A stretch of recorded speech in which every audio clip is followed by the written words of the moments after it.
दिलं, गोड असो किंवा तिखट, म्हणतो की माझं तोंड आलं आहे, मला पाणी गिळायलाही त्रास होतो, मला काही नको, सॉरी.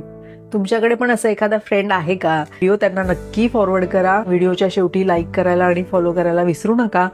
तर आज विषय घेऊन आली आहे माउथ अल्सर्सचा, तोंड येण्याविषयीचा. त्या सप्लिमेंट्स घेतात आणि ते त्रास घालवतात, परंतु दर महिन्याला ही सायकल असते. कारण काय असतात तर रात्रीचं जागरण, तसेच स्नॅकिंग या लोकांमध्ये खूप असतं. मोस्ट लोकांमध्ये प्रचंड कॉन्स्टिपेशनची समस्या असते आणि वन ऑफ द रिझन असतं की रात्रीचं जागरण करताय म्हणून कॉन्स्टिपेशन होतंय आणि म्हणून माउथ अल्सर्स येत आहेत.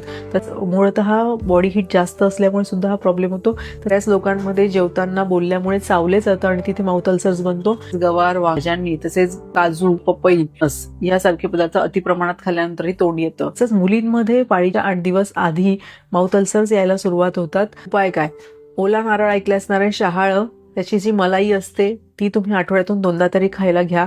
तसंच शरीरातील उष्णता कमी राहावी यासाठी सकाळी 10, दुपारी 2 आणि संध्याकाळी 7 वाजता तुम्ही अर्धा चमचा प्रवाळयुक्त गुलकंद सेवन करायला हवे. आठवड्यातून एकदा तरी 50 किलोची व्यक्ती असेल तर 30 ml एरंड तेल कोमट गरम करून तरी झोपण्यापूर्वी घ्या आणि वरून गरम पाणी प्या. जात्यादी तेल म्हणून तुम्हाला आयुर्वेदिक औषधालयामध्ये मिळेल. तुम्ही माउथ अल्सर्सवर लावू शकतात. एकाच ठिकाणी अल्सर होत असेल तर तुम्हाला तिथे बायोप्सी देखील करावी लागू शकते, त्यामुळे दुर्लक्ष करू नका. धन्यवाद.